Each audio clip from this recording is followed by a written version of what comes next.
hits really hard. I have been there like 3 The food is just tacos are so good. I stuck my head back there once.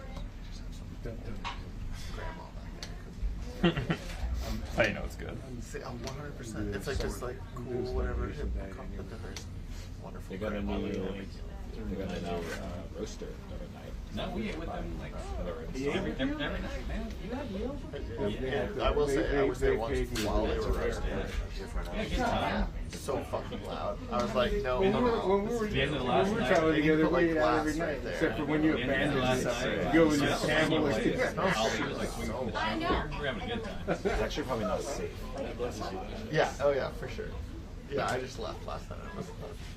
I got my coffee and walked out.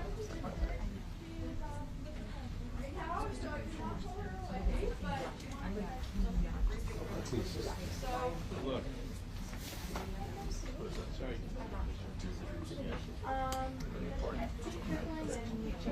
All our press runs. Literally. So this is the briefing. Yes. Where all our lovely reporter press runs sit during the briefings. Hidden behind these folks was a ceremony and normally the White House will hold the mountain on it. There's some staff seats over there. Yeah. This is it. Start holding. Make sure let me know if you can't get like the level 5 just kind of look at an angle where you can just let me know. What's up? I was just going to say that the kids outside. We're on a field trip. They're all right there. there. They're right there. In the corner. Wait, yeah, we can make a hole. From New Hampshire. We can make a hole. So, coming up. Okay. If you try it, we don't even know if you're trying to make eye contact with each other. I'll get whoever's talking and then you can get just how it is. So if we feel like it's an extended somebody talking, and they're too far away from each other. Is there a way to watch Yeah, I'll film live stream? Just a whole year. Yeah. So you want to He did. Because there's somebody saying two people away and they're talking. It was like a live stream that he put out and like showed Generally, they send them from to the Starlink White House, playing. and the White House sends them to the entire And White House. everybody was just consoling him. That has previously. But like presumably somebody. No, someone reported. Felt like it was wide as a camera. So, He's So yeah. trying to not fall into I don't know about straight. the White House is important.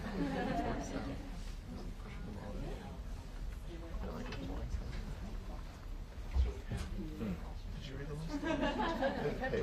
Yeah. Where? Did you get forward to? Somebody wrote a story yesterday how the White House isn't pushing out all the tools. I don't get it.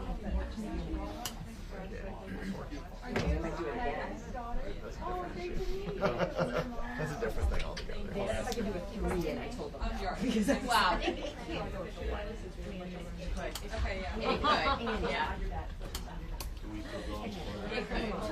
The Oval for an hour yesterday. We still go like before that. Oh, yeah.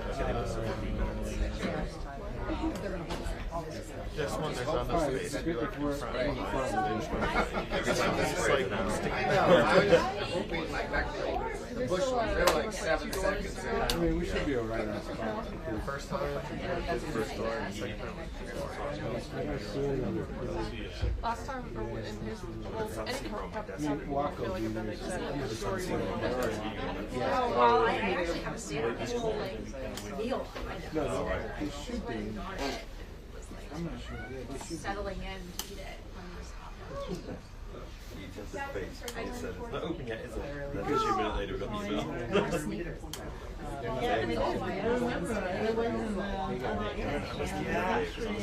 Sitting around here, it's like, I know.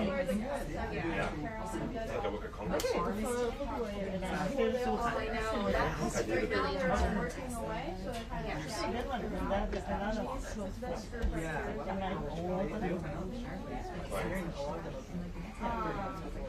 Yeah, living in the like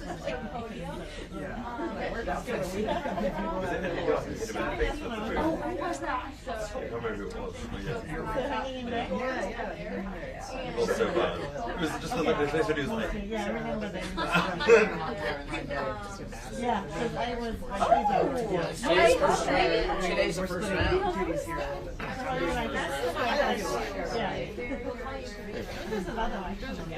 Yeah.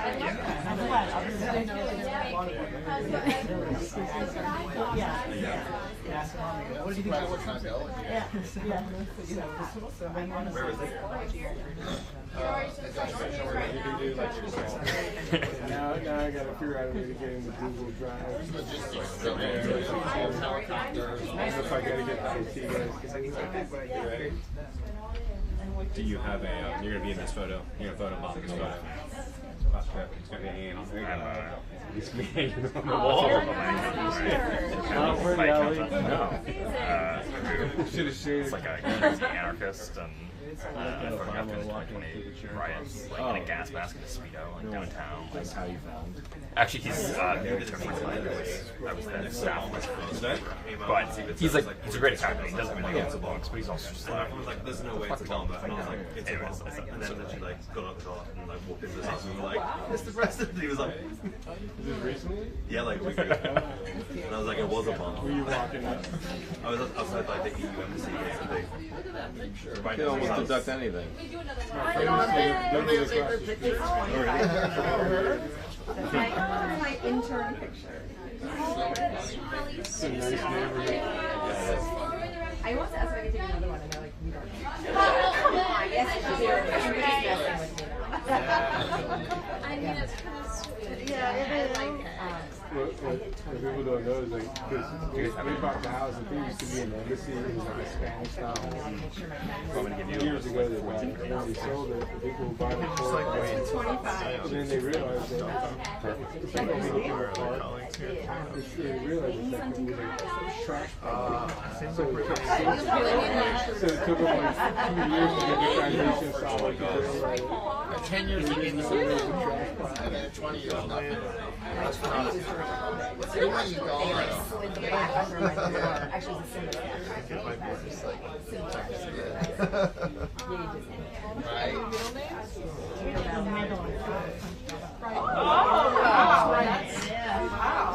Social?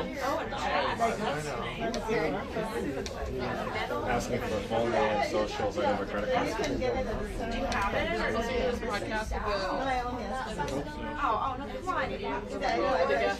Talking about her daughter. You know, haven't given me much. Oh, I just made them taxes.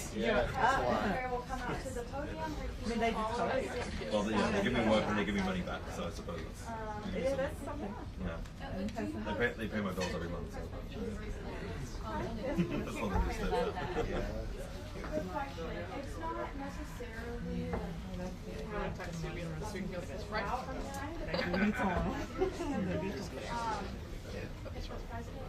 I'm like a good shot. Oh yeah, perfect. Make sure you only include all the chargers that are blocked on Instagram that we work with. It's most of them, to be clear. They've been shadow banned. They have been. They can't see what Jim is up to. Oh yeah, my favorite is when I'm talking about something like, wait, what? What do you mean? Because then they would have been both of us. Good, that's the point. They're blocked for a reason. Anybody in the group chat? I will stall. I'll paint or something. Here we go. Oh, don't mess with me. It just depends what route you guys okay, what you want to Check outside before you close. I said that to you. Thank you.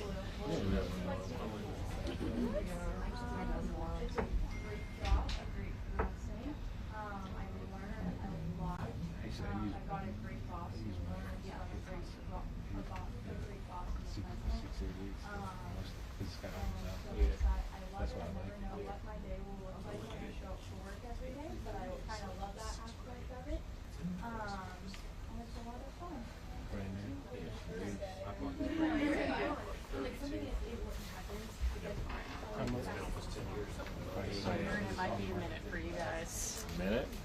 How many minutes? Is it like a 10-minute minute? Many minutes. Yeah, I think you can at ease, maybe. Follow her. Yeah, of course. No problem. Maybe in the noon hour. In the noon hour, yes. Yeah. Okay, but so In the new sometime in the next 55 minutes. It didn't seem like it was going to be needed. It was. They told her. They gave me the indication that Best way to get it to go. To go make yourself comfortable. Exactly. Just wanted to pass along an update here. It looks like we're going to be waiting here for a little bit longer. The White House shares that there's So they're asking for passports. We're going. Where are we going? Motorcading, but they're saying passports needed. Passports. Get your visa photo ready. Let's pack extra socks. It's on the way.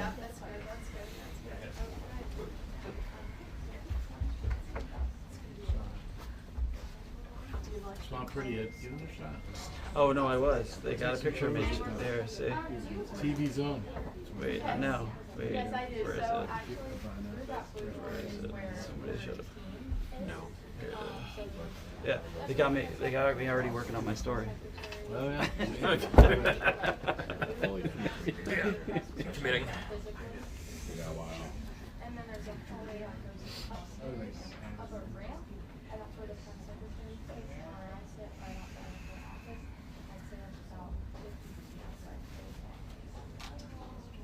But back there, yeah, so that's offices that the reporters in, and they have some cable institutions. So they're like running the station here, right?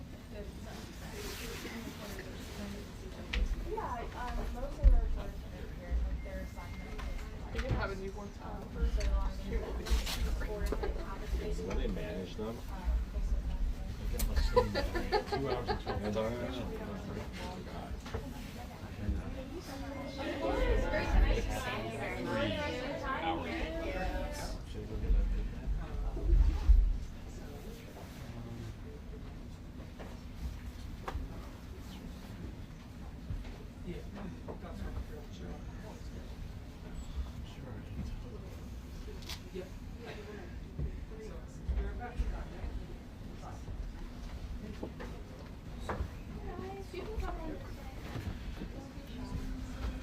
Follow these guys.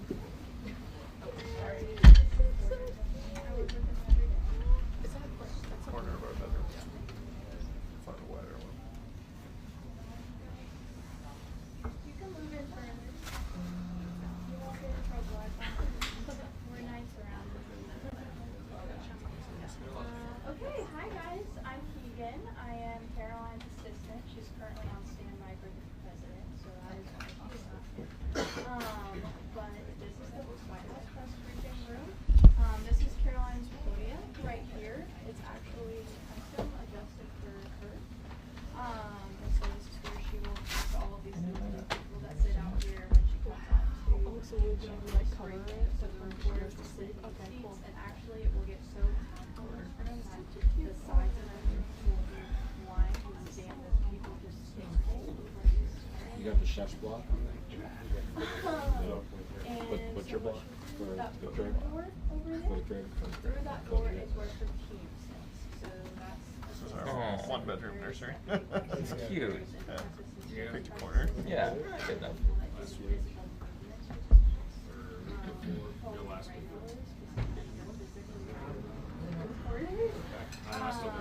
Yeah, so that's when there are press briefings, the press secretary will come through that door to the podium, and then she'll have a few staff who come behind her, they follow behind her, and there's some more blue seats on this side wall over here, and that's where they'll sit and watch the side.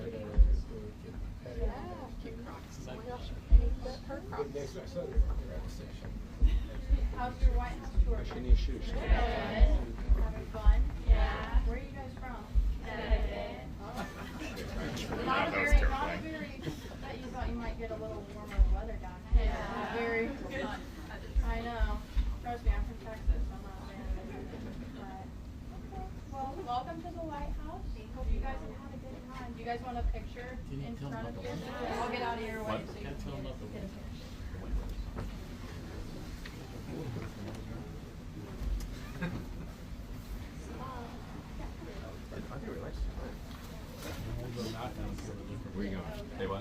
They're knocking on me, feel the difference. Told to wait for I don't think you can. Yep.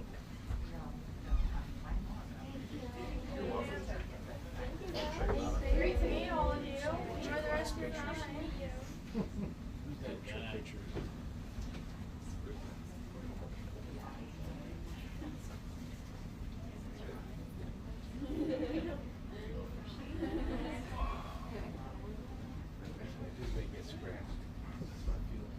That's your gut? That's what your gut's telling you?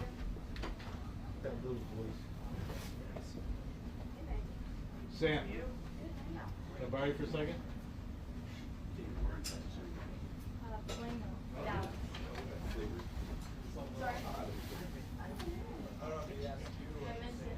Yeah? Can you grab my battery off the charger in the back? Yeah. I'm just gonna swap. This one's probably fine.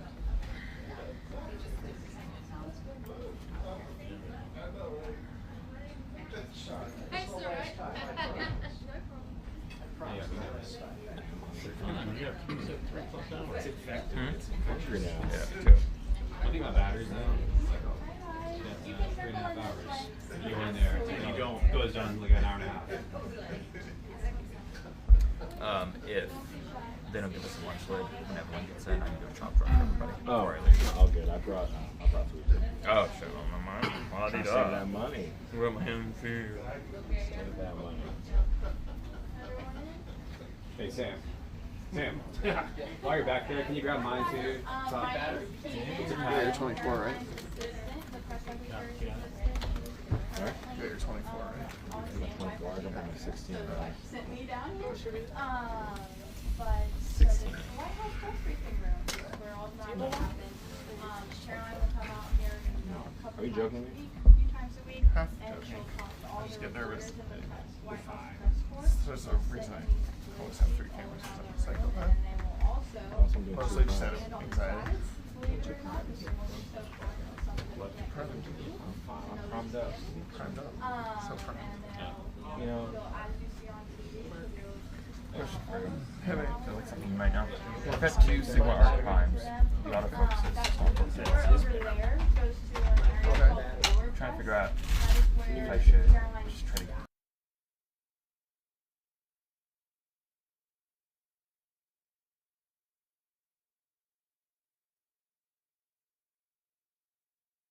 press in there in the next 5 minutes. Trenton used to work at a camera shop. Responsible for that. Does that I don't know if they do repairs, but there's only like, there's 2 camera shops. Only 2 that I know of. Exactly. They used to work at 22nd. Doesn't?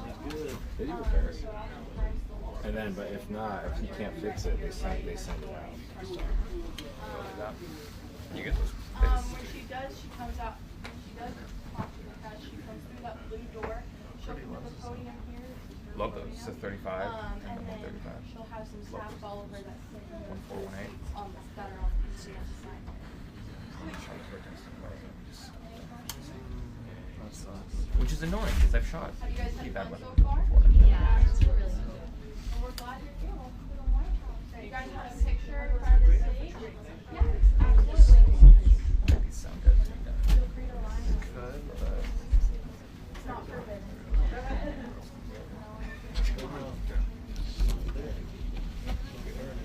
Come on, Nick. Come on up there. Come on, Nick.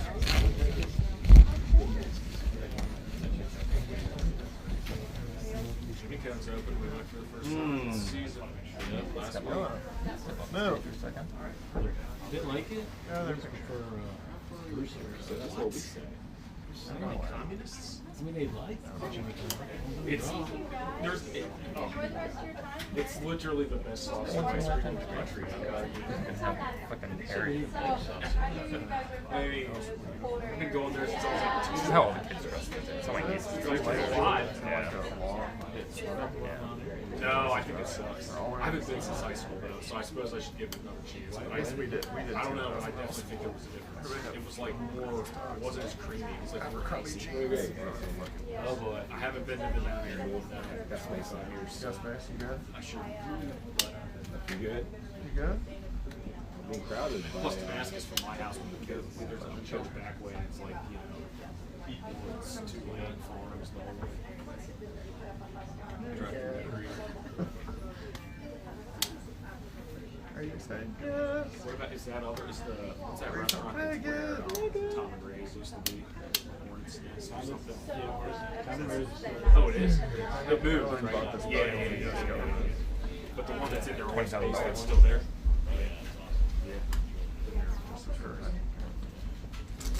I bet you just like down under that base. Just like Do you think circle in this way? Oh, I've heard the, what's that one? Yeah, my wife keeps, they're building one of those in Urbana. I hadn't heard of the Clarksburg one. Is it good?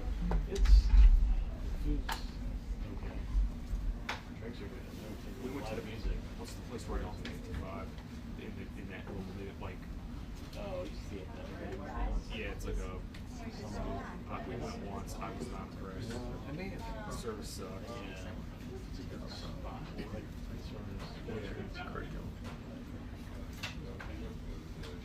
Alright. I'm curious about this Hi lot. guys, I'm Keegan. I am So the there's a Buffalo Wild Wings in Caroline Urbana. It's gone now. There's upstairs this lot which is on gone. CNI for the It's president. it's gone already in Urbana. They're already But redoing the welcome to the space. White House press briefing room. This is Caroline's podium, custom to her. When she is briefing, the White House logo will be on the front here. The rest of these seats are where the reporters and the press corps sit while she was briefing, and then as you can see, they're scattered throughout the day, working, typing up their stories, oftentimes writing them and publishing them from here. Whenever, right through the White House staff. deputy press secretaries, assistant press secretaries, and press Just one more check in here. pictures straight to the press very president. And then when the press secretary does brief, she will come through that door to this podium, and she will have a few staff members right behind her following that sit in these seats on the side. It's all high school. Is it right, Matt? They work there. Like literally 95% of high school. Get it every 5 years. Probably. Mural. Yeah, right. The mural is new. It's fairly new.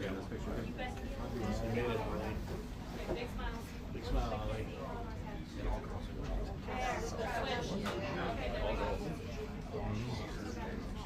I grew up 45 minutes from here. We never Don't help all you guys out. You got my boss out there. It's just the Smithsonian and the zoo. You go to Twenty? Yeah, I did. Where'd you grow up? Stafford. Oh, okay. You ever did the Washington Monument as kids? I didn't do that till doing this job. They didn't trust us enough to go up for that. We never did this. We never did the Capitol. We did the state Capitol in Minneapolis. So I think that was amazing. Just getting a temperature check. How's everybody holding up? Not great. You go for a couple sandwiches, but Not great. You got one hot dog. Sorry, Mikey and guys. Mike. Looks mine good. Follow them. For Mikey and Mel. post spray lunch. No time to get my twins home. Terrible people. Close the door! Borrow mine. Oh, it's not. I'm gonna toss it. It's because your vest is on. Play on. Is it your warm vest? Yeah, but it's Can not it do the like- opposite? Can it be cooler? I wish. That'd be $1 million pass. Your cuts.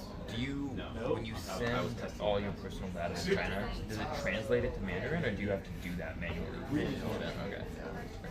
You're popping the play button immediately. It's weird. There's like this little prick that How keeps long like is it gonna checking be, my like- blood. Oh, that's great. Right here. Pockets like. It just like keeps stabbing me. And Yeah. Like, then it blinks 3 times. Perfect. I don't know. It's crazy. I don't have to. But I've been sleeping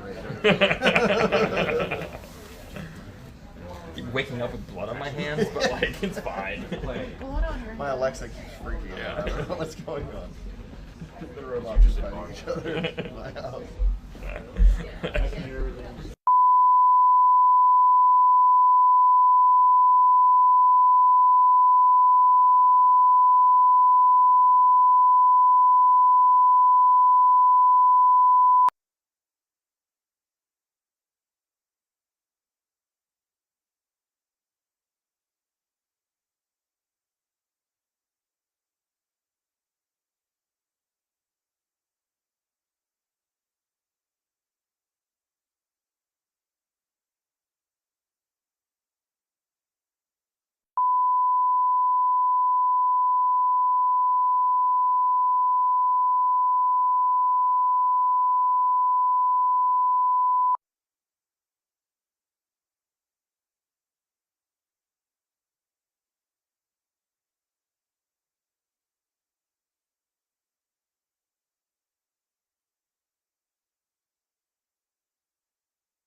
too. Get up here. Yeah.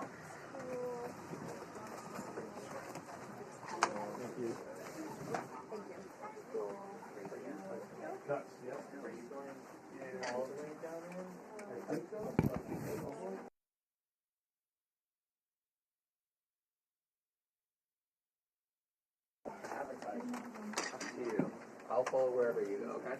I'll let you guide me in which way you want. First door, I think. Coach should probably go first. Yeah. First door to the left. We should probably go. I would say. You want me to go in first? Cut's going first? Yeah, I would say so. We're going in this door? Yes. What? This door? Yes. Put your shots out. Shots out. 5 shots out. Which way? Right there. No, but which way? To the left. I mean, yeah, right. Right here, yeah, basically to the right here. Bottom of the table. Yeah. Go. So you guys aren't going to the top. I'm gonna be on your right side. Okay. Oh, make way on. Sorry, guys. It's not convenient. Thank you.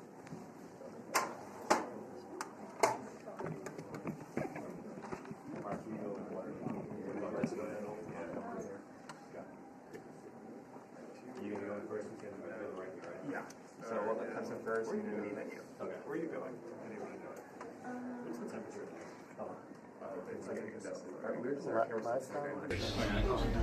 So what? 29. You said 29? Yeah, he said that. Okay. Yeah. 29, we'll try and catch a wave. Yeah.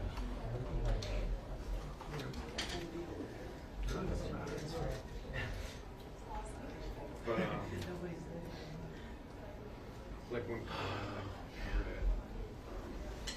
teacher I focused on audio, but I could do that.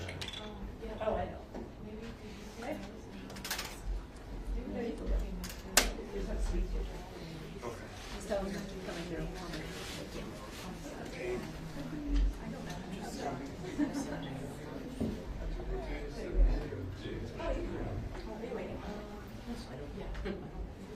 We'll be here for a long time, honestly. Yeah. If you guys could make room, just people will be walking through. Yes, thanks so much. In the back. Okay,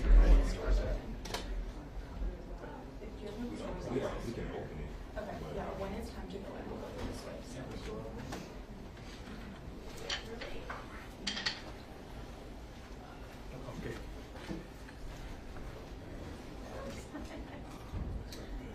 Can I get some of you folks to back up on this side over here, because this area has to be open, this can't be blocked right here.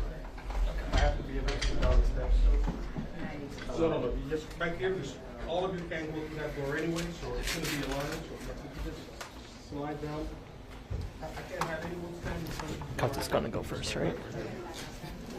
Thank you. Sorry, Andrew.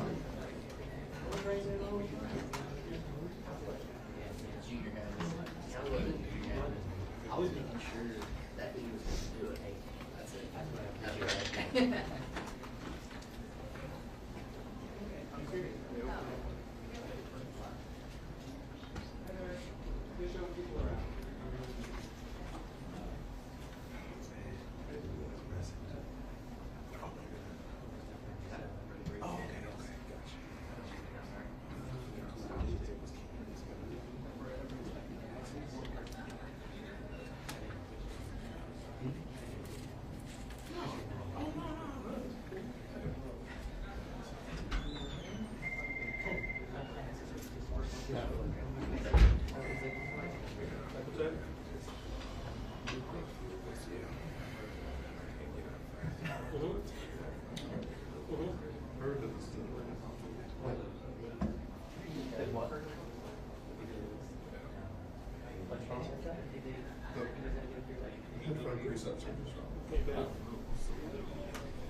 I just loaded the preset.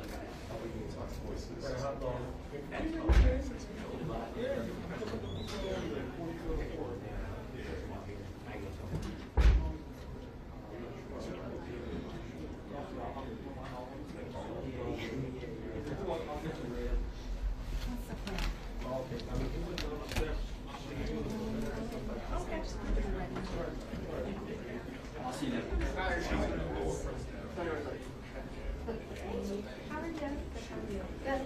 Chris. What? I have to run this their portal thing.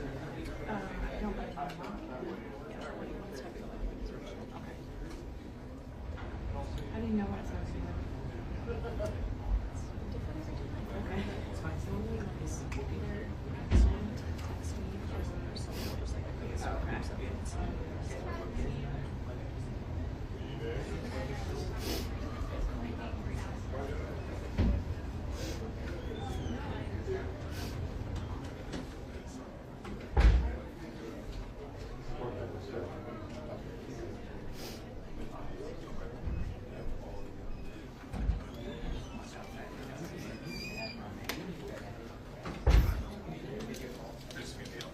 Yeah.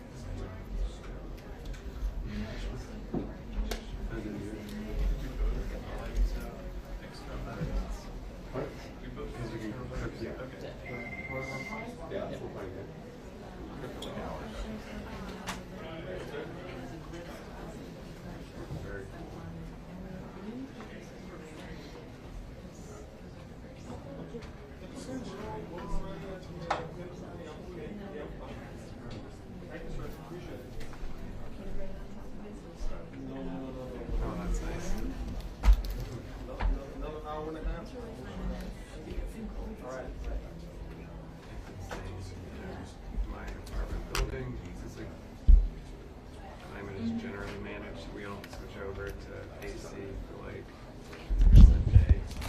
They want to delay it to the last moment, you know. But it was like 80 degrees a week ago, and today it's 40 degrees. So.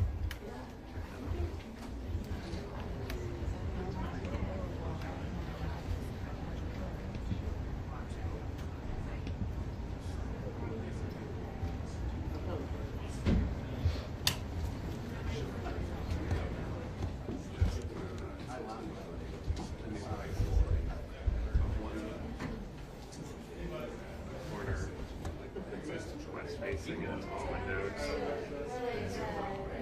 Stuff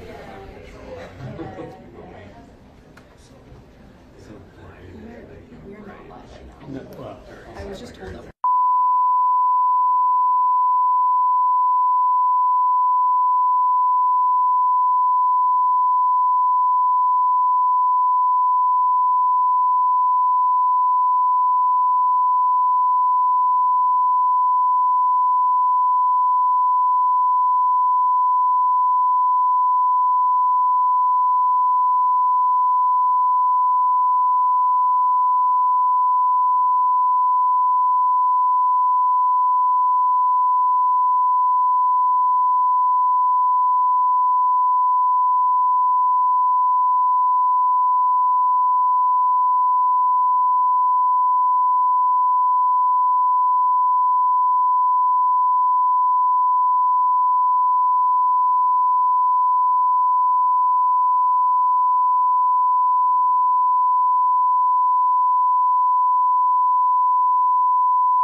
Right. So,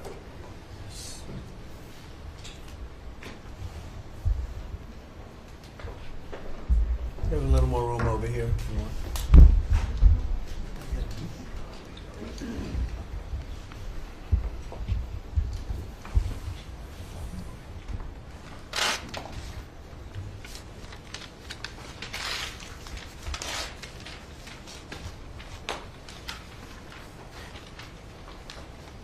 Thank you very much. We had a very good meeting. We're talking about a lot of different things. Consumer prices have actually dropped. There's very little inflation. Everybody predicted a lot of inflation, very little inflation. Energy costs are down. Interest rates are probably down. They scatter, but they're probably down. Prescription drug prices are even to down. We're doing very well. It's been amazing. We had a big day yesterday. There'll always be transition difficulty, but we had in history, it was the biggest day in history, the markets. So we're very, very happy with the way the country's running. We're trying to get the world to treat us fairly. This is something that should have been done 25 years ago, and it wasn't. Should have been done 40 years ago, and it wasn't. But no president was willing to take it on, but you had to. It's not sustainable. It wasn't sustainable. And as you know, without a lot of money being added, which is a lot of money that we could add, the country is making approximately $2 billion a day. And when you think of it, we've never done that before, never come close to it. And the number is probably $3.5 billion a day. And that makes us a very strong country. But we have Scott here and Howard and some of the people that are working on deals, and the biggest problem they have is they don't have enough time in the day. Everybody wants to come and make a deal, and we're working with a lot of different countries, and it's all going to work out very well. I think it's going to work out really very well, but we're in good shape. There's no inflation. There's very little inflation, and I went 4 years without inflation, and I took in hundreds of billions of dollars from China and others, taxes in China. But we took in hundreds of billions of dollars a year from China, and we had no inflation, essentially. So we think we're in very good shape. We think we're doing very well. Again, there'll be a transition cost and transition problems, but in the end, it's going to be a beautiful thing. We're doing again what we should have done many years ago. We let it get out of control, and we allowed some countries to get very big and very rich at our expense, and can't let that happen. It's not a sustainable formula. So I wanted to just thank everybody at the table, and maybe I'll go around and ask some of you a little short couple of answers. Pete just got back from Panama, and he's been all over the place, and you want to give us a little report on that and whatever else you might have to say. Everyone at this table is doing an incredible job, by the way, I have to say, incredible. And the relationships it's like they're friends. They're really, the relationships are very strong, really good, really strong. And these meetings are very good. And I think, I don't believe there's any other president that allowed the press to come into a meeting such as this. These are very sacred meetings. These are very private meetings, but we have nothing to hide. And I think it's good. I think it's a good, we want to be, a word you like to use, Jeff, is transparent. So we want to be transparent, and we'll do that by starting with Pete. Go ahead, Pete. Yes, Mr. President, we just got back from Panama last night. We were at the Panama Canal with their Southcom commander ships, F-18s, troops, and signed a couple of historic deals. One which is with the Panama Canal Authority, a framework for U.S. vessels, first and free through the Panama Canal. Right. And then also a memorandum of understanding with their security minister for the presence of U.S. troops. Fort Sherman is an old U.S. base there, as well as their naval station and air station, jointly with Panama to secure the Panama Canal from Chinese influence. That's something you said, we're taking back the canal. China's had too much influence. Obama and others let them creep in. We, along with Panama, are pushing them out, sir. And so we had a very successful trip. Their president, President Molino, sends his regards, very complimentary of the U.S. as he's a great ally, and I think they want the communist Chinese out. And with our troops there partnering with their forces, we've got a chance to push them all the way out, sir. We've moved a lot of troops to Panama and filled up some areas that we used to have, and we didn't have any longer, but we have them now. And I think it's in very good control, right? Yes, sir. Okay. Thank you, Pete. Very good. Howard? So, so we've have so many countries to talk to. It is, it's incredible. I think Scott and I, I'm not sure we could ever have enough time in the day to talk to all these countries because they want to talk and they want to talk now, and they have come with offers that they never, ever would have come with, but for the moves that the president has made, demanding that people treat the United States with respect. We're getting the respect we deserve now, and I think you're going to see historic deals, one after the other.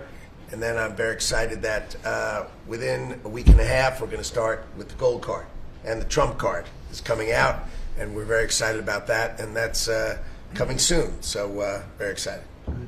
Thank you very much. Good job. Linda?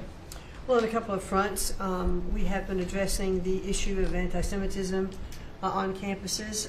There's been some grant funding and contract funding that we've reviewed, and some we've canceled and some we've put on hold, waiting for that, while we do an investigation.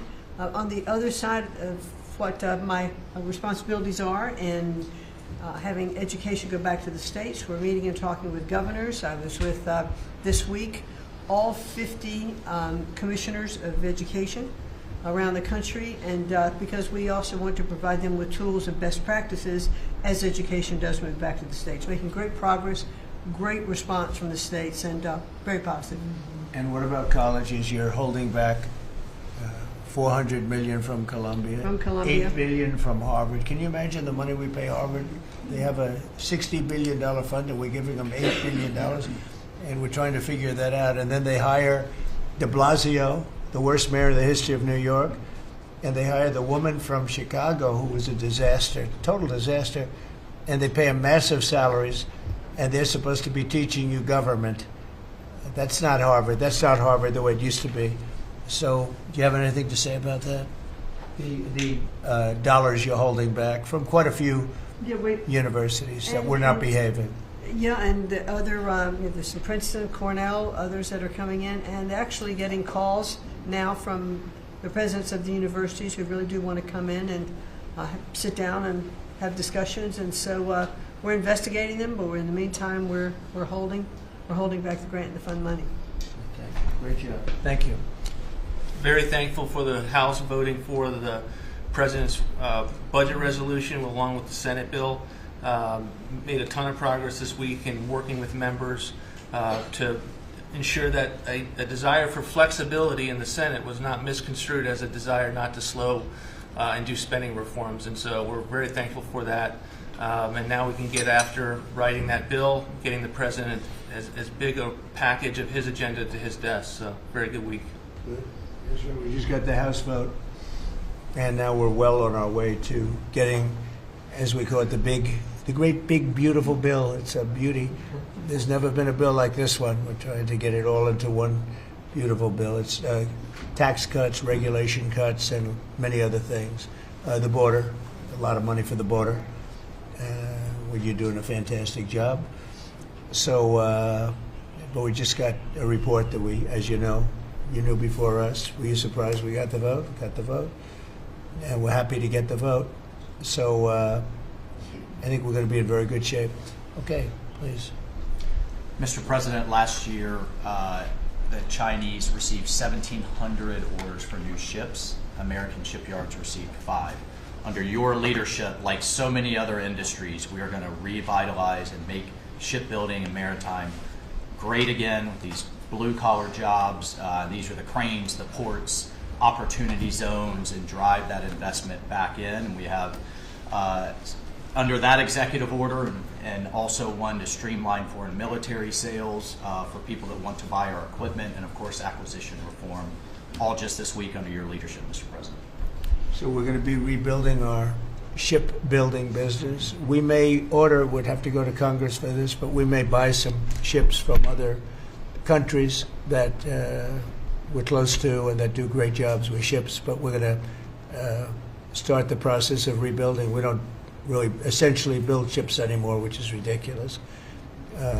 It's going to be a very big business for us in the not too distant future, but in the meantime, we have countries that do very well at building ships, and we'll be dealing with those countries, and we may be ordering top-of-the-line ships from those countries. And within a fairly short period of time, we'll be building our own ships. So we'll probably have to go to Congress for that, but we're not going to have a problem. Susie, thank you very much for the job you've done. Go ahead, please. I just wanted to make sure you know that this cabinet, I think, pretty uniquely collaborates and cooperates and works together to accomplish all that you've asked them to do, and I think they deserve a lot of credit for that. It's true. You're doing a great job. The chief of staff, doing a great job. Lee, go ahead. Mr. President, the Biden EPA was strangulating the economy. The Trump EPA understands it's not a binary choice. We can protect the environment and grow the economy. Working with Doge and Elon Musk, we've now canceled $22 billion worth of grants, and we have launched what is the largest deregulatory action in the history of the country, just in one agency. That's how much of a mess the Biden EPA left us. It is going to end up reducing the cost of living. It's going to create jobs. It's going to make it easier to purchase a car. It will be easier to heat your home. We're proud of this effort. The effort that we have is fulfilling the mandate that you earned from the American public. Clean air, land, and water for all Americans, unleashing energy dominance, permitting reform, advancing cooperative federalism, making America the AI capital of the world, and bringing back American auto jobs. When you called me that day asking for me to take this position, I was honored. And you were very specific and clear in what you wanted us to accomplish. We understand our mission, and at the Trump EPA, we're going to make you proud. Great job. You're doing a great job. And you have a lot of applications for approvals for power plants, which are going to really power the regular plants, and they're going to be right next to each other because we can't rely on our grid. It's old and it's tired, and it's very subject to being attacked, whether by rain or by bombs or by anything else. And we're letting people build their own power plants, and these are a lot of them being built with the AI and beyond the AI chips, and we're letting them build their own power, and never been done before, and we're going to get it done quickly and approved quickly as part of a plant. They'll have a sort of be their own power company, and it's very exciting. They couldn't believe it when I told them that. I said, we're going to get you the approvals very fast as part of your regular plant. You're going to build electric producing plants, and it's very exciting. And they're able to do it very quickly and very well, and you made it possible. Thank you. You have a lot of applications for some of the biggest plants that have ever been built in the world. These are serious plants, aren't they? Huh? Approved. We are open for business. Working with Secretary Burgum, Secretary Wright, we are going to make you proud. Good. Sean? First off, Mr. President, it's Brooke's birthday today, so he's getting younger, so happy birthday to Brooke. Thank you. I want to thank you as well for the shipbuilding at EO. Again, to build ships, we also need mariners to sail those ships. I was just up at Kings Point for the Merchant Marine Academy a couple days ago, and we have some of the greatest young men and women who are learning how to be mechanical engineers, to rebuild and fix the engines on those ships, but also how to sail ships. I would tell you that over the past decades, this academy has become, it needs some love. It's been a little bit dilapidated. We have to invest in sailors, and I appreciate you taking the initiative. To be a global power, we have to build ships and have sailors to sail those ships. These are the very people that help Pete should we come into points of crisis to support the military. So thank you for that. Number two, the last administration announced 3,200 projects, big, beautiful roads and bridges. Most of them are good. But they announced them, they didn't sign a grant agreement. 3,200, so the money doesn't go out the door to build the infrastructure in the country. And it's fun to do an announcement. It's actually the harder work to put together these grant agreements. So we're doing the work right now at DOT to get these grant agreements done and build the projects. Most of them are good. And they also put in all of this green and social justice requirements on roads and bridges. We're pulling all that out and putting the money toward the infrastructure, not the social movement from the last administration. Good steel, right, as opposed to green paper mache. Okay, thanks. Great job.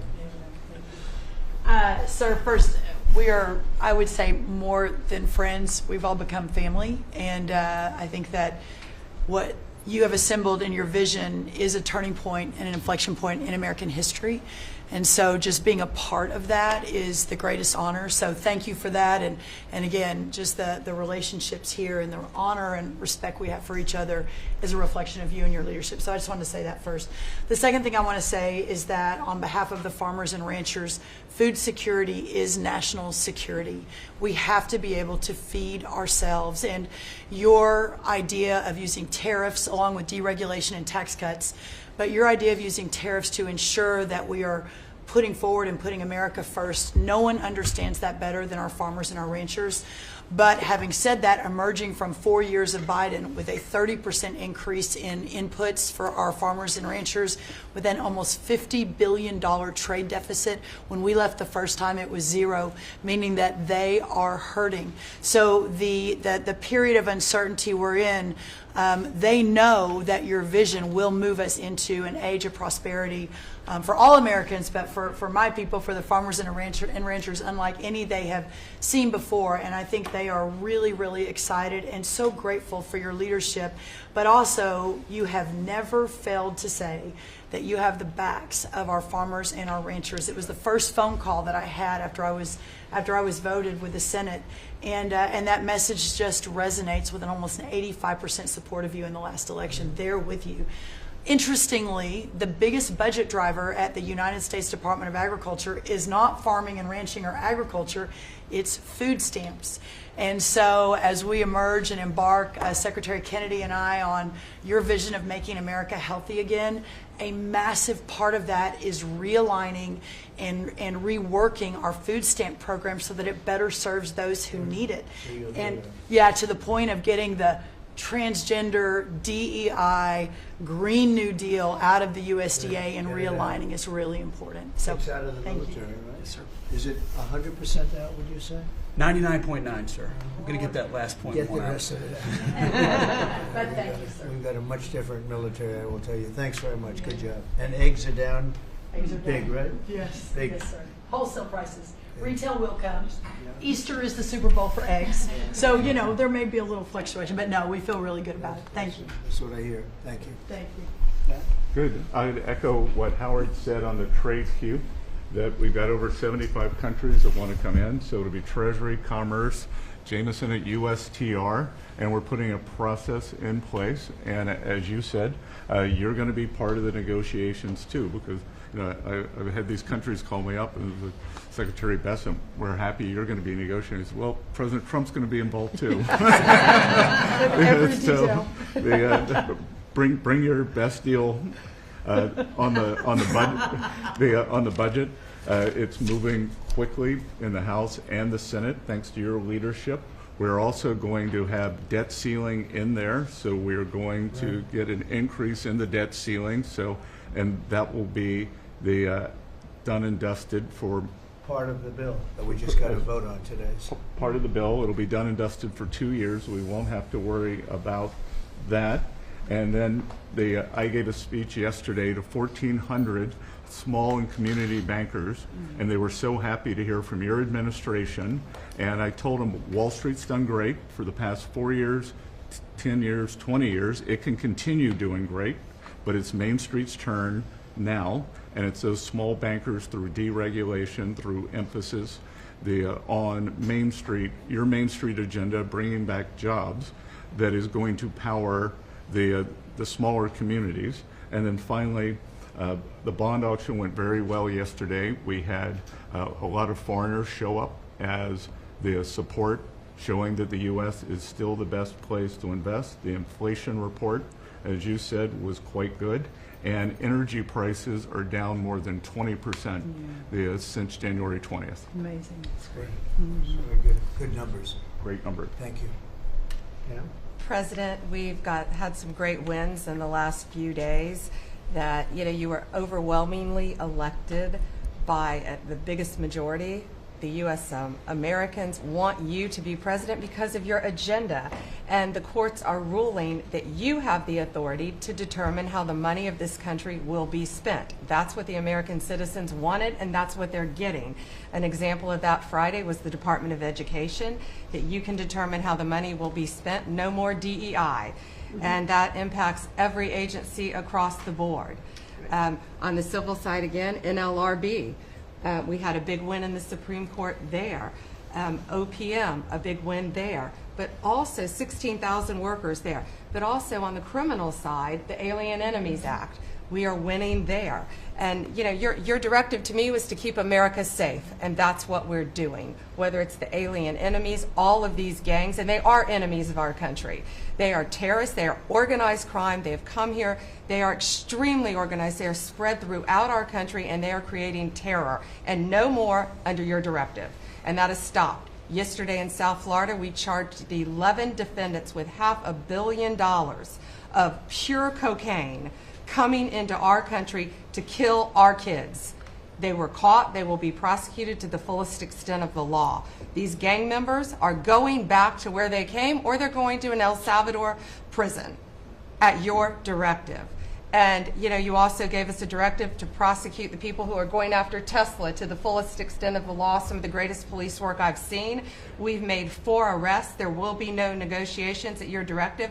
They're all looking at 20 years in prison, and within the next 24 hours, you're going to be seeing another huge arrest on a Tesla dealership, President. And that person will be looking at least 20 years in prison with no negotiations. That's great. That's great. That will stop it. Cold. Domestic terrorism. Thanks. Doing a great job, too. Thank you very much. Gloria, please. Mr. President, accountability matters. That's what we're recognizing. With our partners at the Department of Labor for Government Efficiency, just a few weeks ago, we realized there's about $4.4 billion in COVID funds that were not used, that the state coffers were just holding on to. Out of that, we've returned $1.4 billion back to the state treasury, so essentially to the American people, and we'll go back and claw the rest of those billions of dollars back. And on the heels of that, late last night, we're understanding unemployment insurance fraud. That trust needs to be whole for the American people. When we need it for who deserves it. That's not what we're seeing. And the numbers that we saw last night, again, exposed by our partners at DOJ at the Department of Labor. Since 2020, over $400 million of payments have gone out already. And when you hear these numbers, apparently in the United States, we have over almost 25,000 people who are over 115 years old who are collecting $59 million that we have sent out to people. Talk about fraudulent behavior. Mr. President, 28,000 people between 1 and 5 years old have collected fraudulent payments at the tune of $254 million has gone out. And lastly, 10,000 people who have not been born yet, 15 years into the future, $69 million, and they haven't even been born yet. In one case, they will be born 129 years from now. The United States government sent them $41,000, and they're not born yet. So, under the Department of Labor, those are the things that we're uncovering. I couldn't be more honored to tell the American people that we're bringing back their dollars and we're saving them and returning them to the United States Treasury.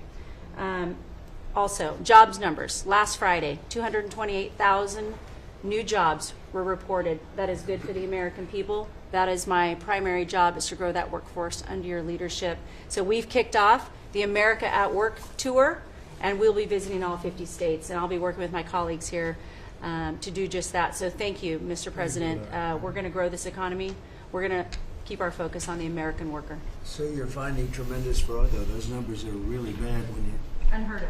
Over 115 years old. And I think you had mentioned the oldest person in our country is 102 14 years old. That's Reported. pretty good. A woman living in Pennsylvania, but apparently there's 24,000 more of them that are 115 or older that we're I getting hope you hear access that. to. So we have 24,000 older than the oldest person. Definitely good. That's and what are we doing about that? How do we get that money back? Yeah, so we're working with our IGs to do that further investigation. The House and Senate, we had a 5-year statute of limitations. We've got an extension on that, another 5 years. And so the goal, in my opinion, we should never have a statute of limitations to return the American dollars back to the Treasury when there's fraud. But at this point, we will continue to work hard and double down and return those dollars to the Treasury. Great. Thank you. Thank you. Great job. Christy? Well, Mr. President, thank you for your leadership at the border. For the second month in a row, you have broken the record in the history of the nation for the lowest number of encounters at the border, which is absolutely remarkable. You have said that America's laws matter and that they'll be enforced, and we're hard at work now to get people to go back home that are here illegally. So the Alien Registration Act has been in place long enough now that those individuals that are here illegally, if they haven't registered, then they can be charged criminally, and they can face fines up to $1,000 a day and face deportation if they don't go home, and they'll never get the chance to come back to America. So we're encouraging people to use the CBP Home app to register, and we're working on the resources and funding to buy them a plane ticket to send them home. I went to El Salvador, Colombia, and Mexico, and those countries and others are thinking about setting up programs to support these individuals when they get back to their countries. So when they get there, they'll have housing and food assistance, and so making sure that these folks have the opportunity to go home so that they can get the chance to come back to America is important. And So it's a very big self-deport operation that we're starting. thousands of people have already Yeah. self-deported. Well, we're just going to, when you had 21 million people that need to go home because they're here breaking our laws, then we need to facilitate that. And I've been working with the governors a lot lately on several different issues. One of them has been on FEMA for recommendations on how to do exactly what you've directed us to do. And then also I sent a letter and communicated with them that they need to be setting up a SCIF. Some of our governors don't have secure facilities to have national security issues. I think one of the jobs Homeland Security has is to give communication down to states, to local cities and communities. And so recommending they get a SCIF, they have secure comms with them at all times or nearby so that they can have national security conversations, and then to have somebody in their office designated that is their communications person. A lot of them have emergency management officers, but they don't necessarily have somebody designated when it comes to a national security issue that we may need to communicate with them on. And I think American people need to know that Real ID will be required to travel on May 7th. So those governors have been notified to communicate that at home. We don't want anybody to get delayed and not be able to travel when they get to an airport. And this will also help us bring integrity back to all of our IDs and how they're used for issuing driver's licenses. And governors know how I feel about making sure their driver's licensing system has integrity, because a lot of people use their driver's license to vote. And the backbone of our country and the foundation is election integrity. So we're giving all those directions to our governors and communicating that so they can lead on it as well. And we're going to work with people so that if they go out in a nice way and go back to their country, we're going to work with them right from the beginning on trying to get them back in legally. Is that right? The chance to come back. So it gives you real incentive. Otherwise, they'd never come back. They'll never be allowed once a certain period of time goes by, which is probably going to be 60 days.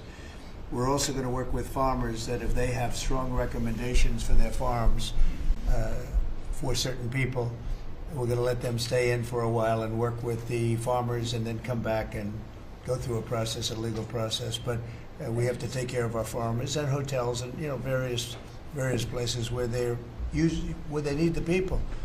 And we're going to be working with you very carefully on that. So a farmer will come in with a letter concerning certain people saying they're great, they're working hard. We're going to slow it down a little bit for them. And then we're going to ultimately bring them back. They'll go out, they're going to come back as legal workers. Okay? Yes, sir. Thank you. Which I think will be I think it's very important to do. Okay, thank you very much. Great job. Jameson, I watched you testify for the last Yeah, he did. couple of days. You were on every night at 3 o'clock in the morning. And you did great. You were fantastic. Thank you very much. It's just what I like to do for fun, sir. You've been keeping us very busy. Last week, you started a reordering of international trade, something that hasn't happened for 80 years, something that should have happened decades ago. And you know that. You've known that for a long time. That's why you have us all working on this. You came into an emergency situation where President Biden left us with a $1.2 trillion trade deficit. It's the largest of any country in human history, the largest. So you declared an emergency, you took action. You would say the largest in history, right? In history. There's never been anything like what he left us. He left us a mess. His whole administration was a mess. So go ahead. So you declared an emergency, you imposed a trade action, so now you have a tariff on the world, it promotes U.S. manufacturing, it protects U.S. workers, and you've also given room for negotiation during this time so we can open export markets for our farmers and other producers and American workers. And this is why the unions vote for you, this is why the workers vote for you, this is why the families want you to be the president, because you're standing up for American workers and American communities. We've had countries come in over the past couple of weeks that represent more than half of global domestic GDP, more than half. That's who's coming in to talk to you and to your advisors about how to have reciprocal trade, how to have fair trade. Would have happened without you. Thank you very much. Great job. Lovely lot. Well, thanks to your fantastic leadership, this amazing cabinet, and the very talented Doge team, I'm excited to announce that we anticipate savings in FY26 from reduction of waste and fraud by $150 billion. And I mean, and some of it is just absurd, like people getting unemployment insurance who haven't been born yet. I mean, I think anyone can appreciate whether, I mean, come on, that's just crazy. You know, some of these things, people ask me like, well, how are you going to find waste and fraud in the government? I'm like, well, actually just go in any direction. That's how you find it. It's very common. it's as the military would say, target-rich environment. So I think we're doing a lot of good in excellent collaboration with the cabinet to achieve these savings. And it will actually result in better services for the American people, and that we're going to be spending their tax dollars in a way that is sensible and fair and good. And your people are fantastic. In fact, hopefully they'll stay around for the long haul. We'd like to keep as many as we can. They're great, smart, sharp, right? Finding things that nobody would have thought of. Very computer savvy. Yeah. We're working with hard to get the Trump Gold Card operational, hopefully in the next week or so. That'll be great. That'll be very exciting. It's really exciting. That's a pathway to citizenship into the United States. It's a big deal. Yep, it's a big deal. Thank you very much. Great job you're doing. Thank you, sir. Thanks to your leadership and setting the mandate of transparency and accountability across the U.S. government. I'm bringing that transparency and accountability to the intelligence community, first and foremost, to make sure that you and your cabinet have that real-time, relevant, apolitical, objective intelligence to best inform, whether it's negotiations for peace, negotiations around tariffs, the great work that you are leading around the cabinet today. Secondly, working with Department of Homeland Security and the FBI to increase our information sharing to achieve your goal of countering the narcotic trafficking and our ability to go after cartels now designated as foreign terrorists. I met with the National Sheriff's Association this week, being able to work to make sure that the information that they are getting on the ground, that local law enforcement is getting on the ground, is being fed back up through to our National Counterterrorism Center, and that we have all of the federal agencies, state and local law enforcement, all on the same page as we are working to make our country safe again. And lastly, sir, as you know, declassification and rooting out weaponization and politicization of the intelligence community is a huge priority. You know more than anyone else the very dangerous and negative consequences of that. I've got a long list of things that we're investigating. We have the best of the best going after this. Election integrity being one of them. We have evidence of how these electronic voting systems have been vulnerable to hackers for a very long time. and vulnerable to exploitation to manipulate the results of the votes being cast, which further drives forward your mandate to bring about paper ballots across the country so that voters can have faith in the integrity of our elections. And lastly, we've been scanning. I've had over 100 people working around the clock to scan the paper around RFK, Senator Robert F. Kennedy's assassination, as well as Martin Luther King Jr.'s assassination. These have been sitting in boxes in storage for decades. They have never been scanned or seen before.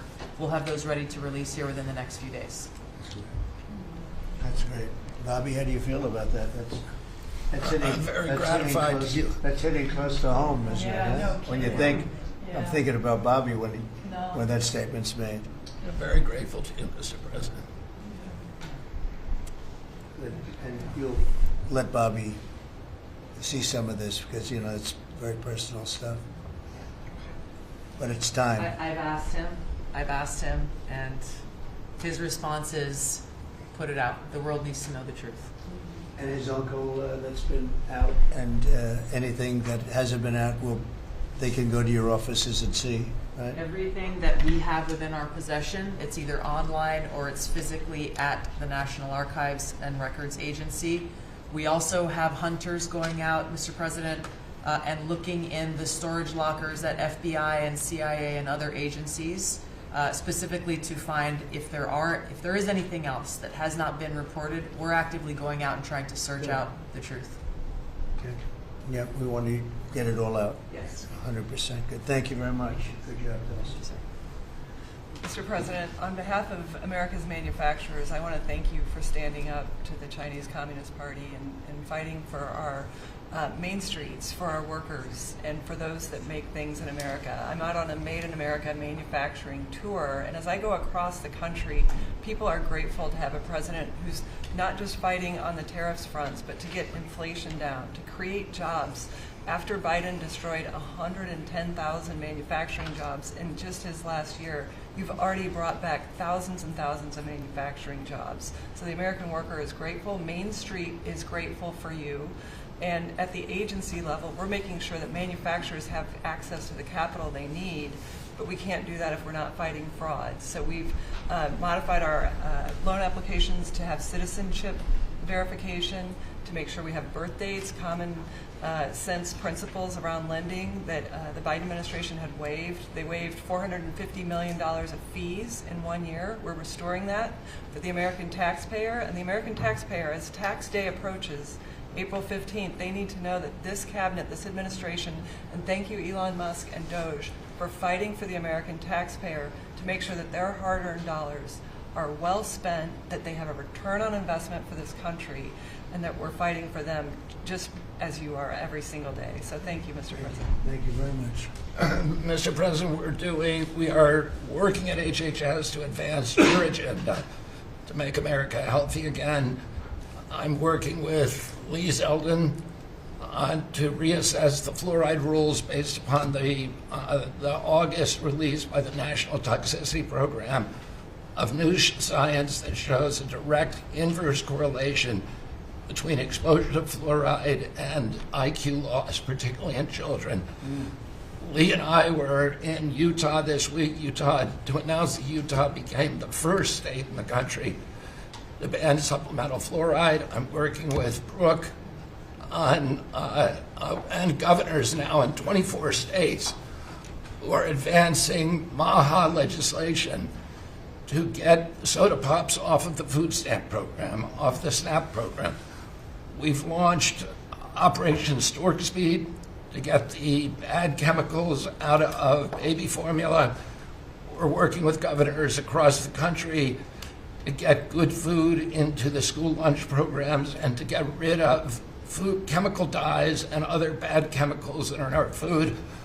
We've shown now that this directly affects academic performance, violence in the schools, and mental health, as well as physical health. We are working with governors across the country to get cell-to-cell or bell-to-bell legislation to restrict the use of cell phones in schools, which again dramatically impacts academic performance. Today we announced a dramatic reduction in animal testing at NIH and FDA. We're going to switch over to AI, which we've now found is much more precise in identifying the impacts of toxics in various products. We're working with Elon, who's done an incredible job to eliminate the redundancies and to streamline operations at all the health agencies and to recalibrate our trajectory to your agenda of making America healthy again. And finally, on the CDC has done an amazing job at getting the measles outbreak under control. We have about 680 cases now in 22 states, compared to the same outbreak in Europe, which is 127,000 cases and 37 deaths. Our numbers in this country have now plateaued. And I want to thank CDC for that. And we're trying to refocus the press. We've had 3 measles deaths in this country over 20 years. And we're trying to refocus the press to get them to pay attention to the chronic disease epidemic as you've asked us to. We have now 38% of American youth are pre-diabetic. This was unknown 30 years ago. Every child that becomes diabetic, there should be a headline about them. We have 100 million adults who are pre-diabetic or diabetic. And we have, we have now, the autism rates have gone from now, most recent numbers we think are going to be about 1 in 31. 1 in 12, so they're going up again from 1 in 10,000 when I was a kid. And we are going, at your direction, we are going to know by September. We've launched a massive testing and research effort that's going to involve hundreds of scientists from around the world. By September, we will know what has caused the autism epidemic, and we'll be able to eliminate those exposures. So big. Think of that. So it was 1 in 10,000 children had autism, and now it's 1 in 31. Not 31,000, 31. That's a horrible statistic, isn't it?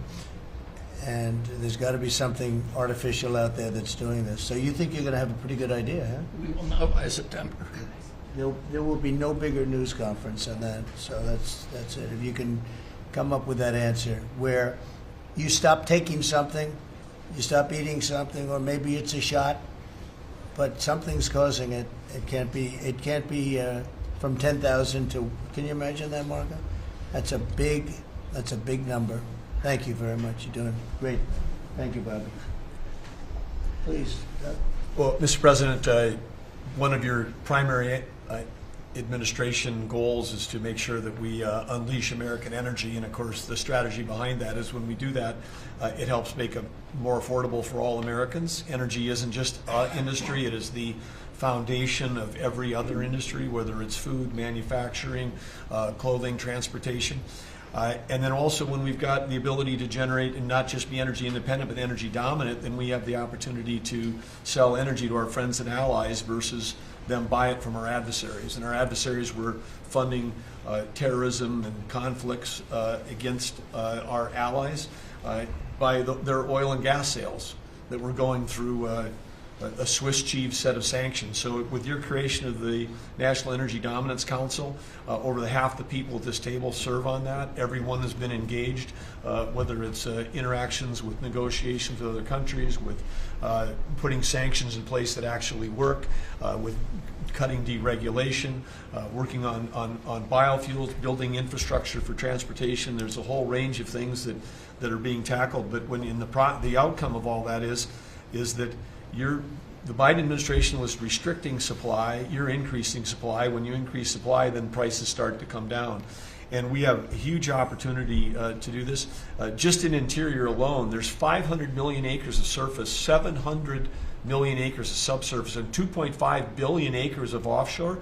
And the Biden administration was trying to restrict this so that you couldn't You couldn't get a timber lease, you couldn't cut a tree, you couldn't graze a cow, you couldn't develop oil and gas minerals, and you couldn't develop the critical minerals we need for our technology, for our defense industries, and to be able to help us win the AI arms race against China. So we're opening up this, and with your executive orders and your work, we've on Tuesday, historic day, you ended the war on beautiful clean coal, which has been going on since Obama took office. China gets 60% of their electricity from coal.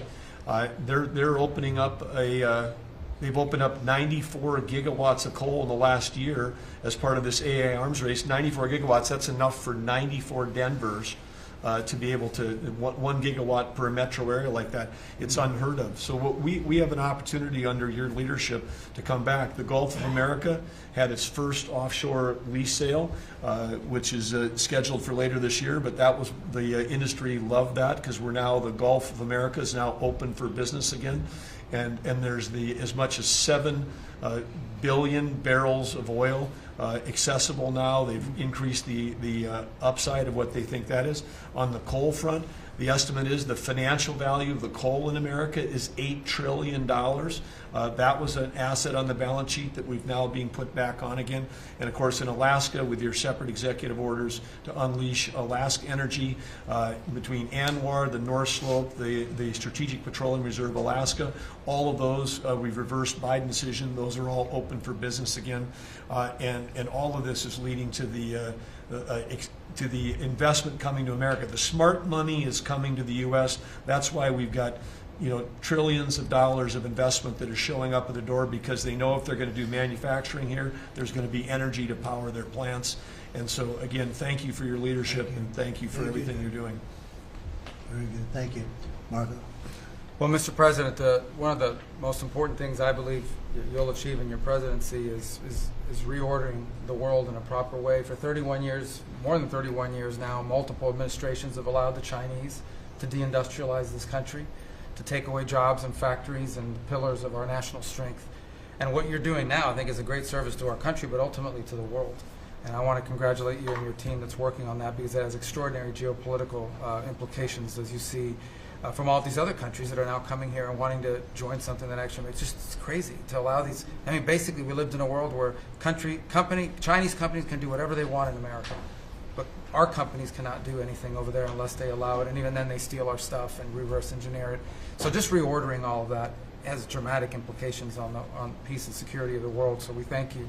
An important meeting, thanks to you, is going to happen on Saturday for the first time in a long time. There'll be direct talks between Ambassador Woodcock and a top-level leader in Iran. We hope that'll lead to peace. You've been very clear what Iran is never going to have is a nuclear weapon, and I think that's what led to this meeting, and we'll wait for him to come back from it, and we're hopeful about that. I would also say that we are receiving, and I think the Department of Homeland Security can confirm this, historic cooperation from countries all over the world. Number one, in taking back their citizens. Every country in the world has to take back people that are illegally in another country, and we have countries that refuse to do it or will kind of ignore our calls. All of them are doing it. The ones that are not are paying a price. And we've also found cooperation in other countries that are willing to take some of these people, some very dangerous criminals. I know the president of El Salvador will be here next week, has really been a good friend of the United States in that regard. These are some of the worst people you'll ever encounter, and Pam knows this, and Christy knows this from the work they're doing. And one last point I want to make, Mr. President, and again, it's under your leadership, it's actually under your executive order. If you come to this country as a student, we expect you to go to class and study and get a degree.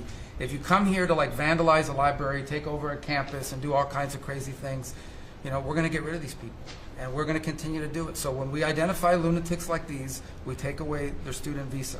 No one's entitled to a student visa. The press covers student visas like there's some sort of birthright. No, a student visa is like me inviting you into my home. If you come into my home and put all kinds of crap on my couch, I'm going to kick you out of my house. And so, that's what we're doing with our country, thanks to the president. And last but not least, very important development this week, but both Pam and I were very excited. The finest higher education institution in the United States, University of Florida, is also now the national champions in basketball, and we hope you'll host them here soon, Mr. President. Go Gators. They're coming. Good for the SEC. They're coming. Congratulations. Well, thank you very much. You're really doing a great job. We appreciate it. Any question? Mr. President, can you give us a reaction to today's stock market drop, and also give us a sense of the next steps with China? Well, I haven't seen it because I've been here for 2.5 hours, so I'll be seeing it. I think Scott went out. Scott, you want to have a statement on that? Sure. Look, the up 2, down 1 is not a bad ratio, or up 10, down 5. And I think as we have talked about, as we go through the queue and settle with these countries who are going to bring us their best offers, we will end up in a place of great certainty over the next 90 days on tariffs. But we had very good inflation numbers today. Oil's down. We had a successful bond market. So I don't see anything unusual today. And next steps for China, sir? Well, we'll see what happens with China. We would love to be able to work a deal. They've really taken advantage of our country for a long period of time. They've ripped us off beyond nobody. How people stood for it, sitting in my position, is not even believable. And we're talking about many presidents, not just a couple. But they did, and all we're doing is putting it back in shape. We're resetting the table. And I'm sure that we'll be able to get along very well. I have great respect for President Xi. He's been, in a true sense, he's been a friend of mine for a long period of time. And I think that we'll end up working out something that's very good for both countries. I look forward to it. Mr. President, China retaliated today by reducing the number of American films that can be shown there. What's your reaction to them now targeting cultural exports from the United States? I think I've heard of worse things.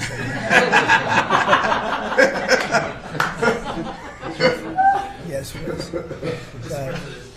Also on China, the Ukrainians say they have evidence that Chinese soldiers have been found fighting for the Russians in Ukraine.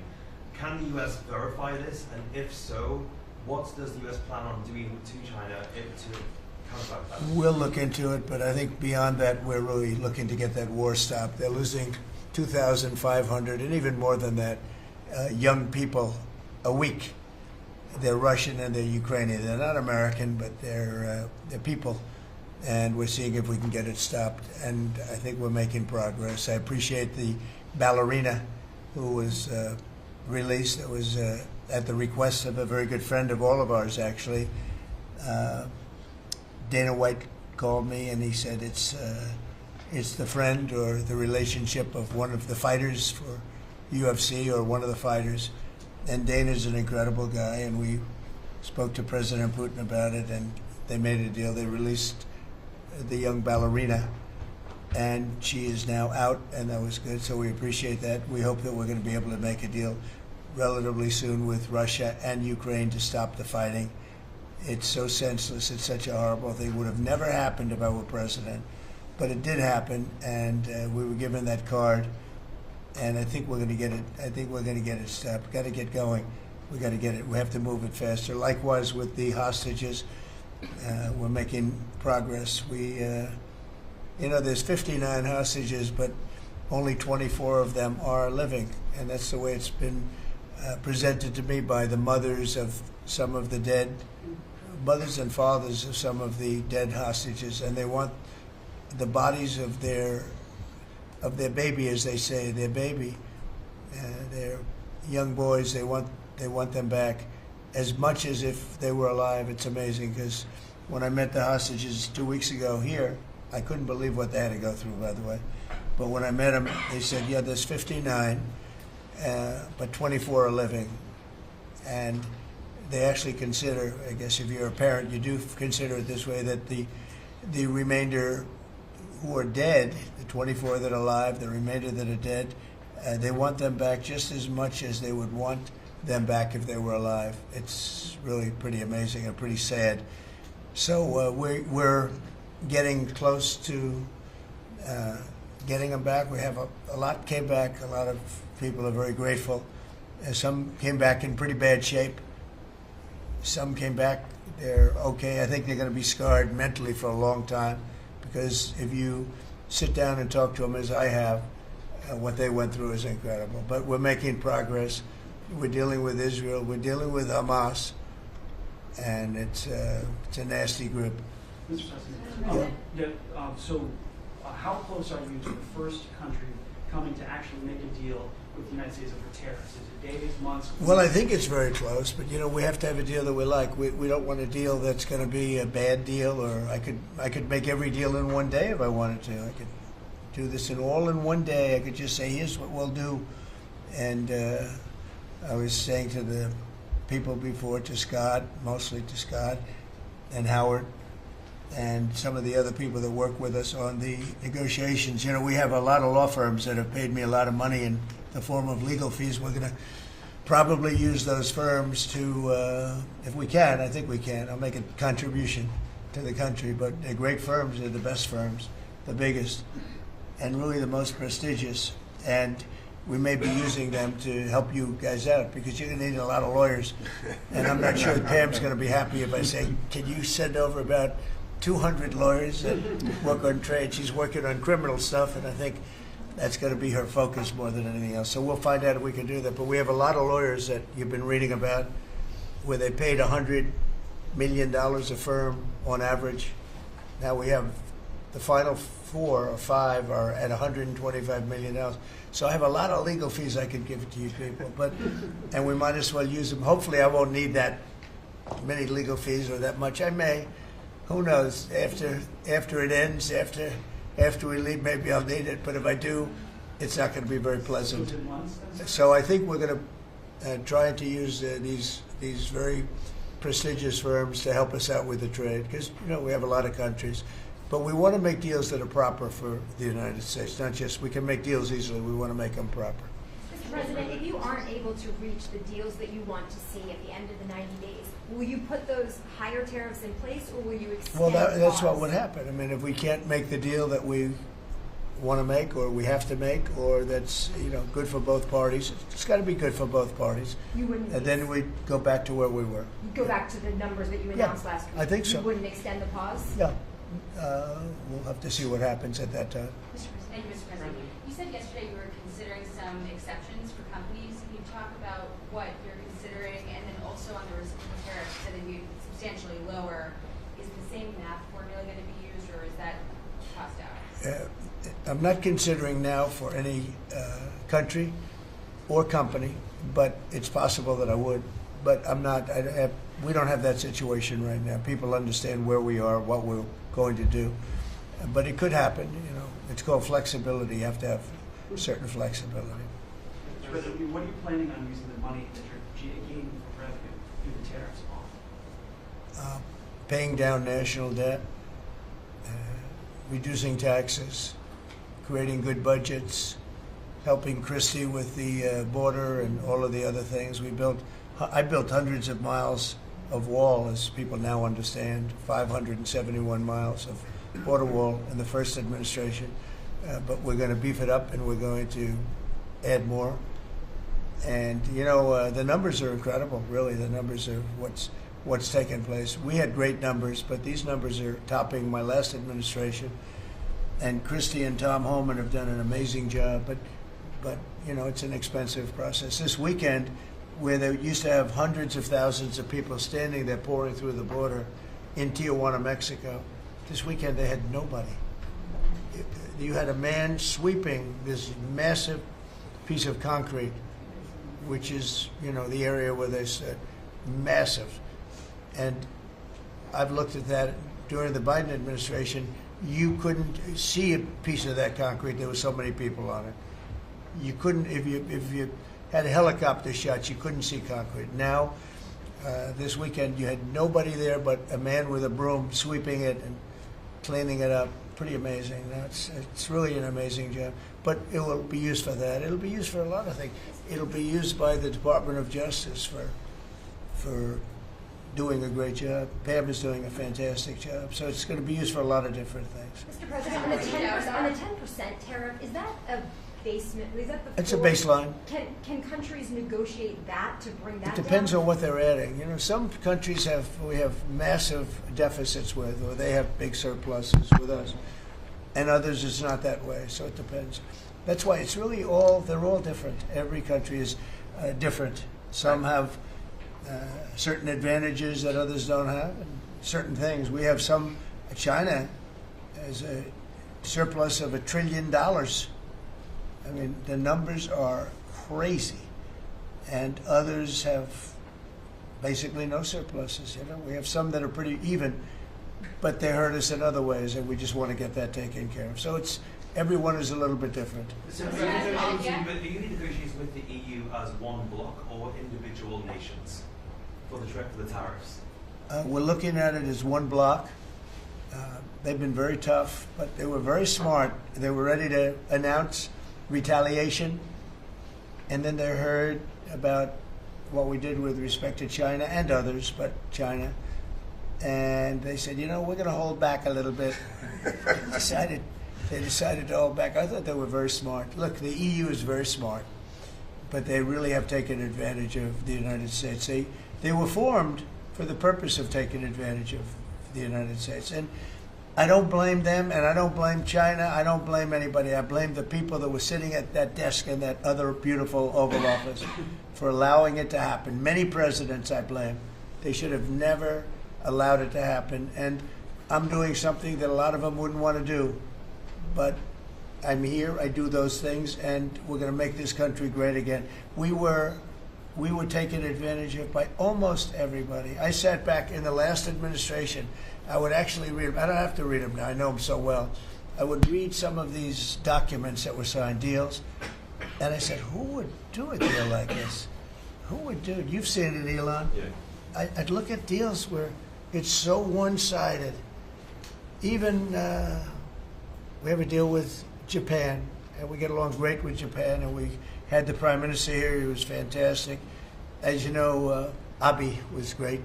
Shinzo was great. He was a good friend of mine, unfortunately no longer with us. But we defend them, but they don't have to defend us. I said, that doesn't sound too good. But we have a deal, a defense deal. We pay hundreds of billions of dollars to defend them.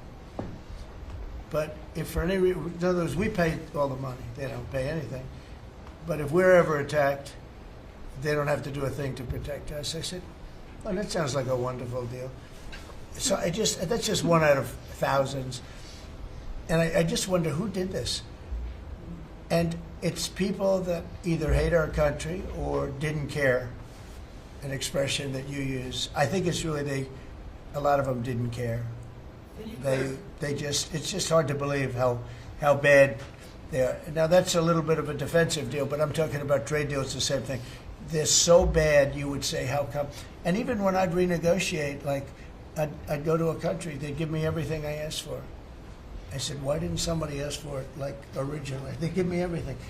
I think when they were negotiating, they didn't care, or they didn't ask, or they were shy, or they were very stupid, or they hate our country. Yeah, go ahead, Jeff. You were speaking about Japan. Can you clarify what your vision is for U.S. Steel? You referenced it yesterday. Yeah. There's some questions about what you actually want to see Sure. out of Look, that. U.S. Steel is going to do very well now because of tariffs, and I don't know why they even need a deal. But the only thing is, U.S. Steel, if you go back 80 or 90 years, that was a behemoth in this. That was our biggest, most. If we were around, we would have been very proud of it. Today we have different types of companies that are big. Google, it's not the same as U.S. Steel. And I love Google, and I got to like the people that run it. They're very capable people. They didn't like me so much in the first administration, but they like me a lot now. I don't know what happened, but I like them. But, I think they would be the first to admit, when I envisioned, you look at some of those steel factories from 90 years ago, it was a different kind of a country, but they were miles long. Today you see just empty hulks. Those hulks are going to be filled up very soon because of what I'm doing with tariffs. It was a different kind of a thing. But if I didn't do that in the first term, my first term, if I didn't put tariffs on, we would have, because China and others were dumping steel, billions of dollars of steel. Our steel companies were all closing. Every fact, we wouldn't have one steel plant open, and now we have a steel industry that's doing very well. But soon it's going to be thriving, really thriving, and those factories are going to be filled up. But more importantly, they're going to build brand new ones. Nucor and so many other companies call me. Nucor being a big steel company, they're building massive new steel plants, and it's great. And likewise, car companies. we have many, many car companies. 3 of them, I'm not looking to hurt Mexico, and I like Mexico. And by the way, I think the new president is a terrific person, a fantastic woman. We've had many conversations. She's a very elegant, just a fantastic person. And she's been very nice, very, very nice. But I'm not looking to hurt them, but we have 3 car plants that were under construction in Mexico. They stopped constructing, and now they're going to build in the United States because of tariffs. See, we should have never let this happen, because whoever it was that was president at the time, we lost 90,000 plants and factories since NAFTA. 90,000.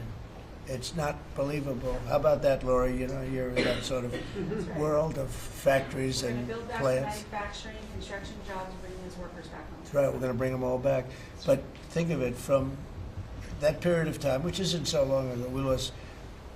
I said the other day, if you had a map on a big wall like this, and if you had pins, 90,000, I don't know if you'd have enough. I don't think you'd have enough room on the map to put the pins. 90,000 factories that we've lost since NAFTA. And it's not even, and about 6 million jobs, but really, I think probably a lot more than that, but they say 6 million jobs. We're going to bring many of that back. I think we're going to bring more than all of it back. We're going to be better and stronger than ever before. But if a president, when they were leaving, said, look, you can leave, but if you're going to build a factory someplace else, and you think you're going to come and sell your steel or your car or any product that you make, your pharmaceuticals, which we're going to do, we're going to get them all back. But if you think you're going to just, all they had to do is say this, and they wouldn't have left. You know, I said it the other day. I said it with respect to, I made a speech a year ago, and I told them if I win, we're going to charge a big, big tariff at the border.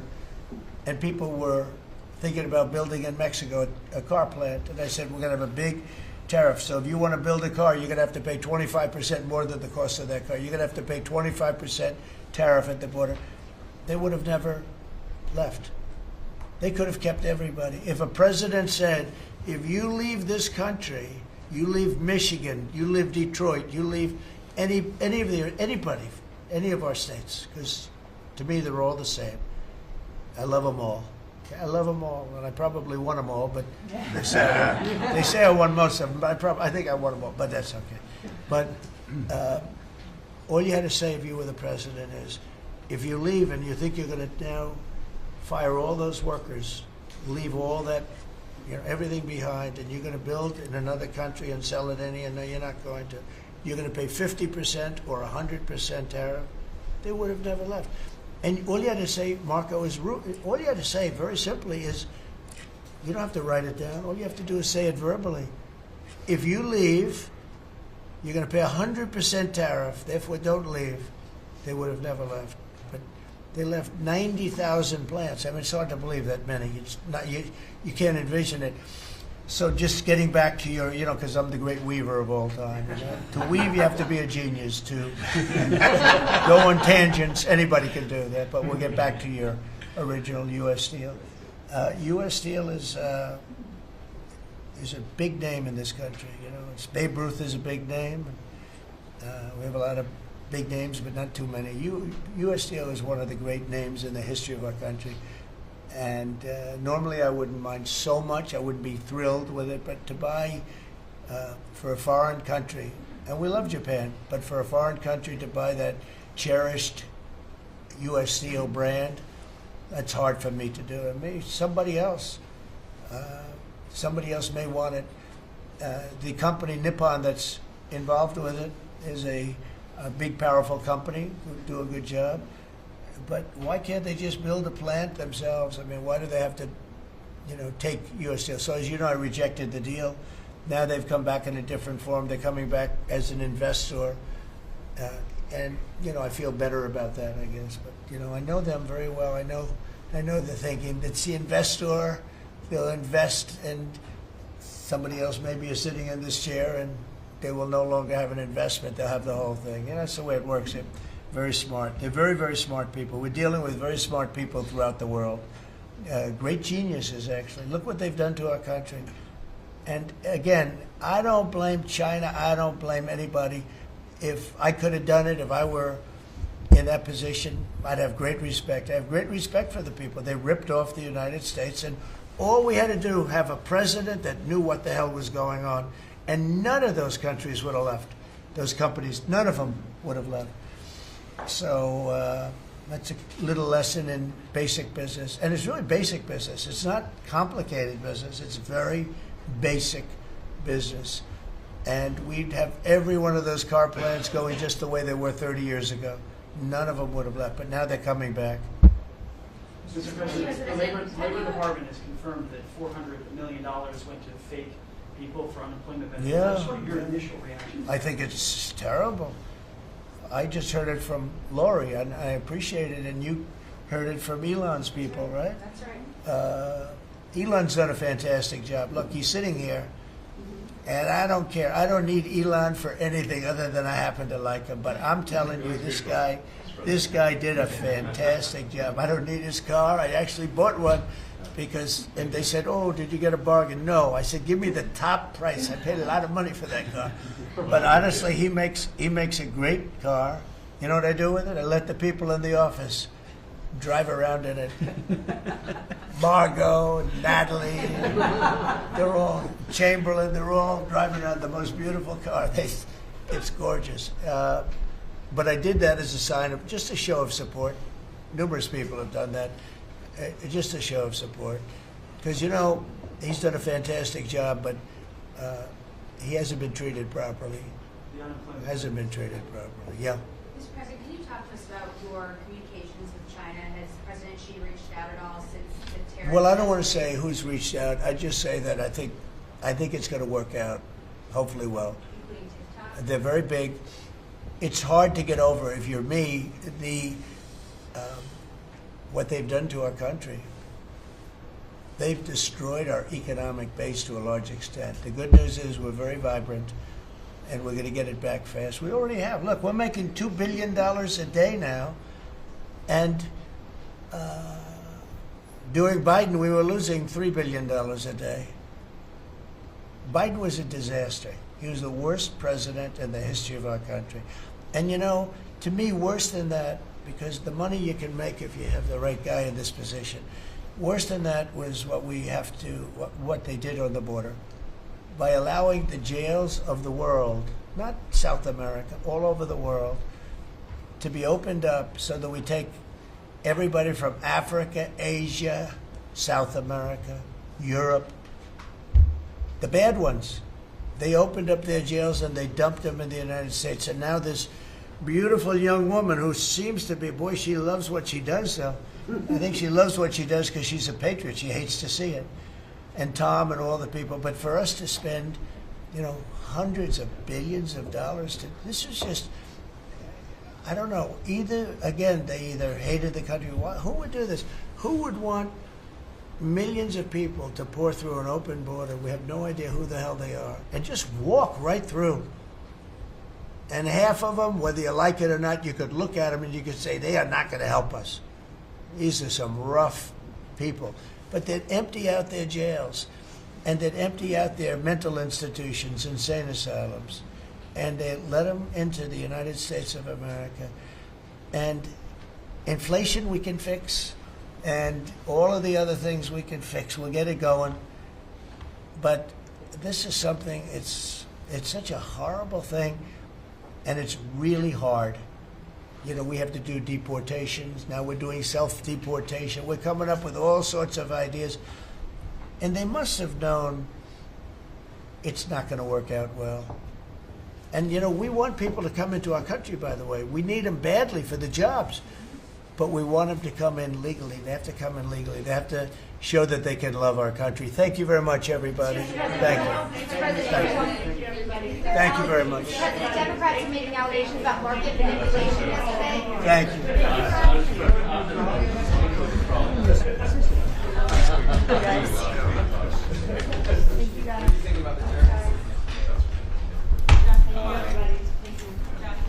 Thank you very much. Yes. Yeah. Nobody's ever done this, you know. We let the press, let's have the cameras, We just had or we let the, no, they have cameras.